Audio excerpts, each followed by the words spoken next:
So now we have a pretty good understanding on how the grid works. And what about the responsive design then? Well, you can of course create that with media queries as we have seen before, but sometimes when you would like to create a gallery or whatever, then you might not even know the number of items that you would like to place in your grid. And how can we solve it in that case? Well, let's say hello to autofill and maybe even autofit. So how do we use this one? Well, you use that with the repeat function, and instead of writing an explicit number, you write autofill or maybe autofit. And then the browser will try to fit as many columns as you have place for. And you do that by setting up the grid template columns to repeat and then autofill, and then you set a minimum and maybe a maximum. It's fairly common that you use it in combination with that. You can of course set just autofill 100 pixels. But by setting the min max, well, then you get something that expands a little bit, but as soon as you fit another column, it will put in another column. So let's try this one. I have created a new pen for this one. So let's go to that one and then create a grid that varies in the number of columns, and let the columns never be narrower than 250 pixels, and then try to add some space between the items also. So let's go here first, and when we arrive here, we start by creating a new fork. And as you can see here, we have a section of a gallery, and within that gallery we have a lot of articles, and in each article we just have an image and an H3 with just the text. So the first thing we need to do to be able to create a gallery out of this one, well, then we of course need to ensure that no image expands outside its box. So we set a maximum width for these to 100%. Now they will never expand outside of the box on the width. So now we can grab the gallery. We have that class up here. So we should have a display of grid, of course. And then we should set up the grid template columns, and they should use, maybe I should make this a little bit bigger first. Repeat. And then we use an auto fill, and then we set up a min max, and we said that they should never be narrower than 250 pixels, and then we can set one fraction like this. And you see, as soon as I do that, I get a number of columns here, and when I drag this, you see that the columns always fill up the full width. And they go from 1 column, 2 column, 3 column, 4 column, and so on and so forth, depending on how many columns that fits into the window. So we also wanted to have some gap, and you can do that with just a gap. And gap is actually a compound format of gap row and gap column. So if I do like this, 10 pixels like this, you get a 10 pixel gap between these. And as you can see, if I do like this, let's make something big here, 50 pixels.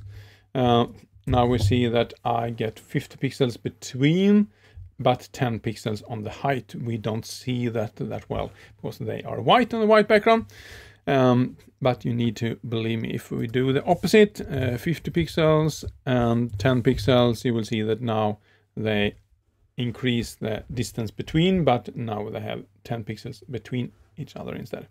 But let's keep it on 1010 maybe, like that.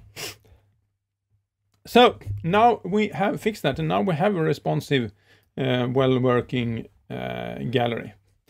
So let's do one final thing with this one, but I would like to go back here to get the stuff here first.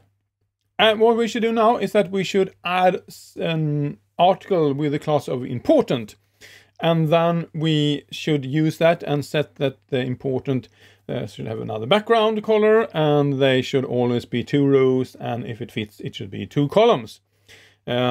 So we could try this one. So let's go back again, and it says after image 3 and after image 5. Okay, so let's go back to this one, and after image 3, let's click here and then use the possibility to write on 2 places at the same time. So I hold down the command key, the control key on the Windows machine. Now I can add a new article with a class equals important. I could just spell correctly also. And here we should have maybe we should have an h2 here. Important stuff. And the h2, and then add some p tag here. Some very important stuff goes here. and the p tag, and then finally and the article like this.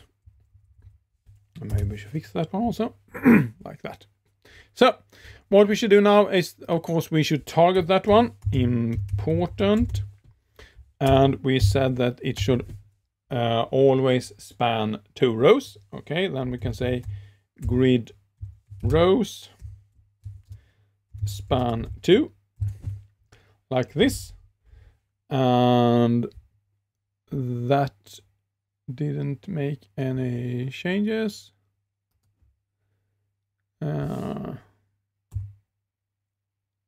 It should be grid row, of course. Sorry for that. And then we should set another background color.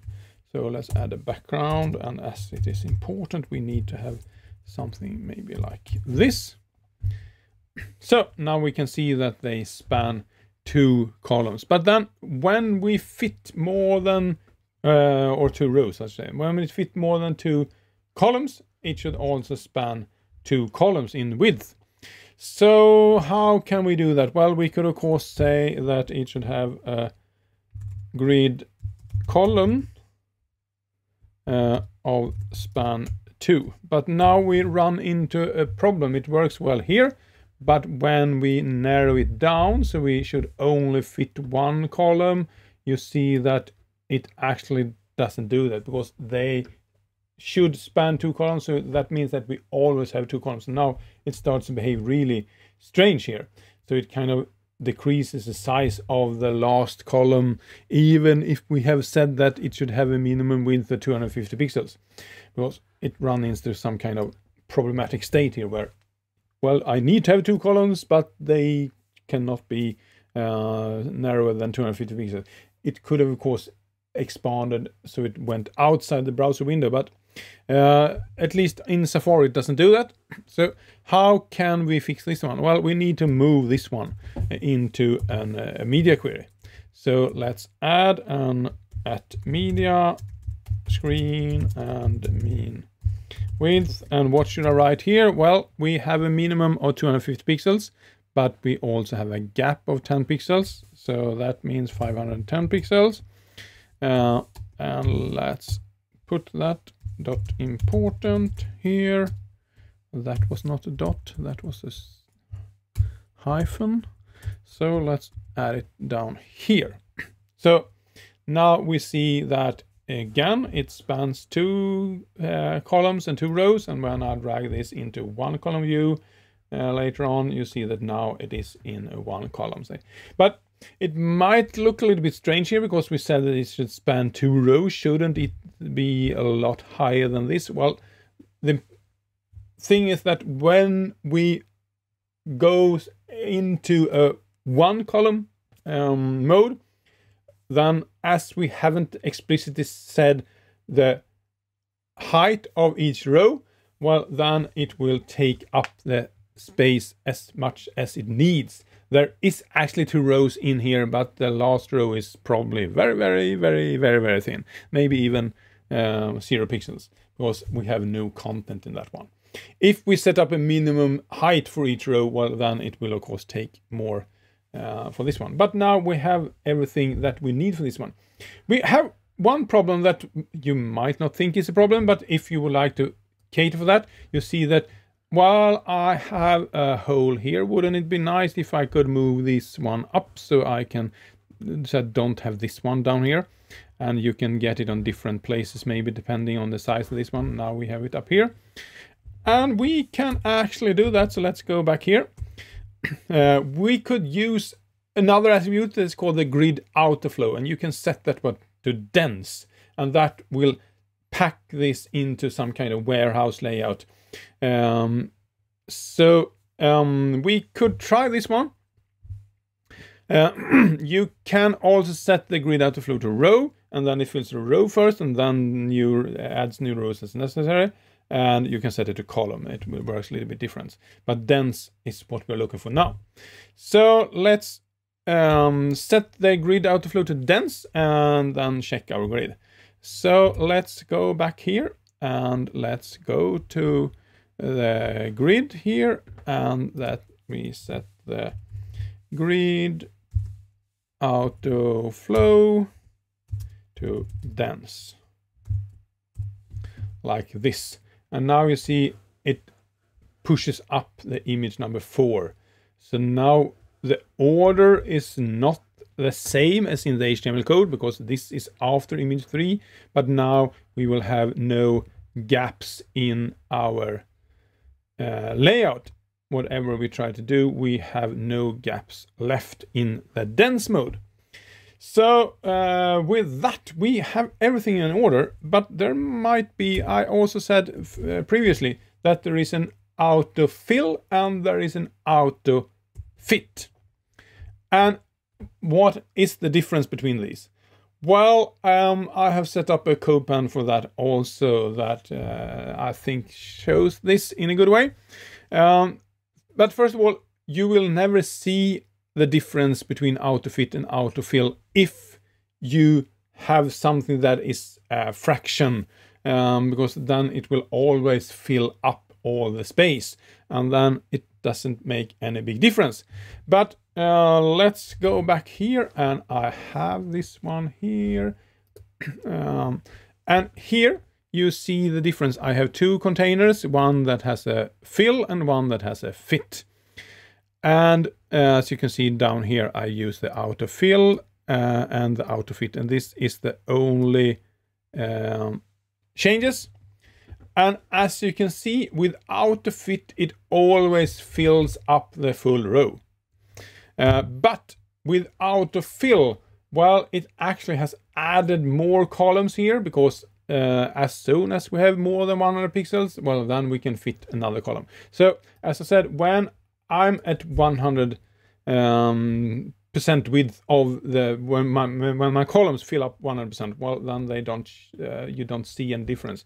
But as soon as the screen becomes wider, you see that now it kind of add new empty columns, but autofit doesn't do that. So that is the difference between autofill and autofit.